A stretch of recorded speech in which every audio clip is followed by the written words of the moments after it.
What is scaffolding? Scaffolding is used as a way to provide temporary supports for an inexperienced learner in order to help them access curriculum, complete a task, or acquire a skill, and then gradually withdraw that support when they can accomplish this on their own.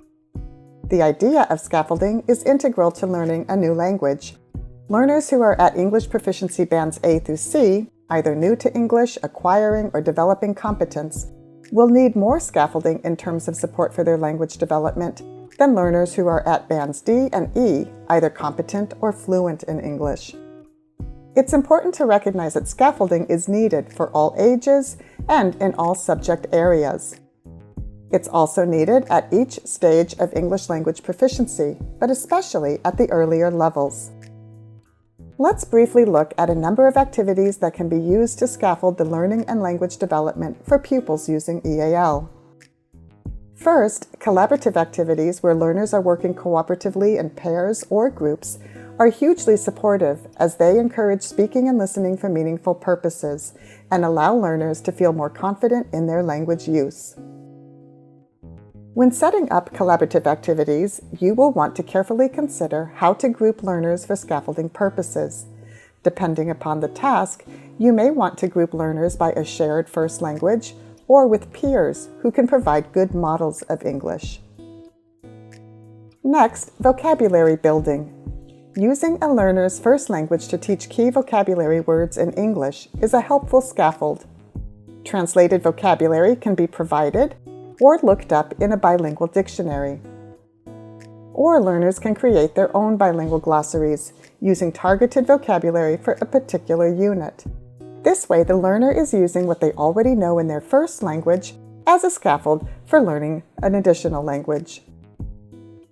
Substitution tables are another useful tool. This type of scaffolding is laid out in a grid. The learner moves from left to right, making a selection of words or phrases in each column in order to construct a final sentence. Substitution tables can make key features of the English language explicit. They can provide a focus on essential grammatical structures, not only on key vocabulary words. The words or phrases to choose from can be accompanied by images or photos to scaffold for further meaning. Finally, speaking and writing frames, where learners are provided with useful structures containing gaps to fill in, provide models of sentence construction and vocabulary for EAL learners to use either orally or in written form. These can be used within any curriculum area and differentiated according to the learner's English language development level. So how does scaffolding work?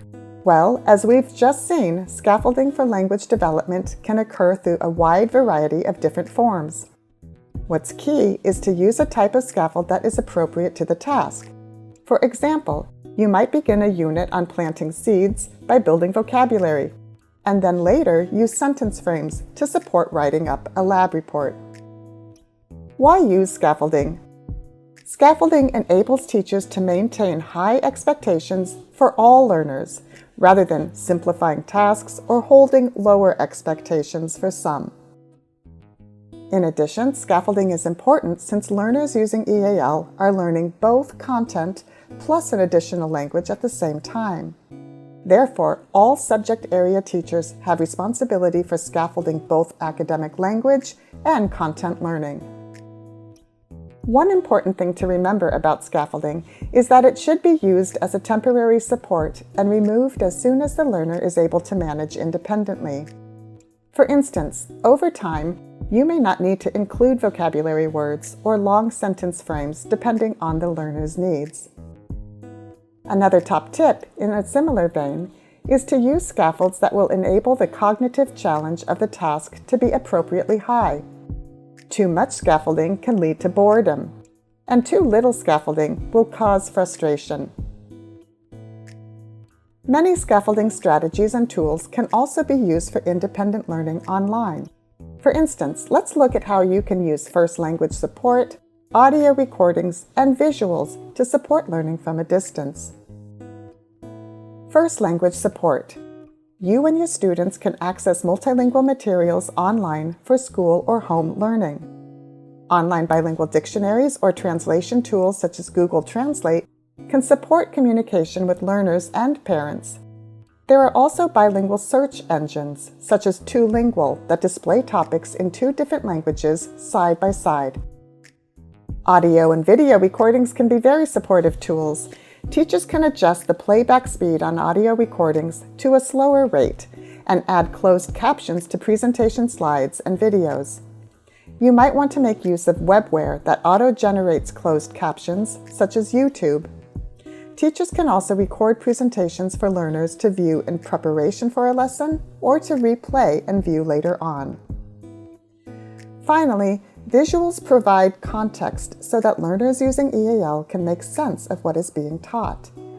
Pixabay is a great resource to find visuals for learning materials. Graphic organizers, sometimes known as key visuals, provide ways of presenting or thinking about information visually. There are numerous sites where graphic organizers can be downloaded, such as EduPlace or EduHelper. In closing, you can find further information about each strategy discussed in this presentation, along with a wide range of other scaffolding activities, on the Great Ideas page on the Bell Foundation website. Thank you for watching. To be notified of future videos, please click subscribe.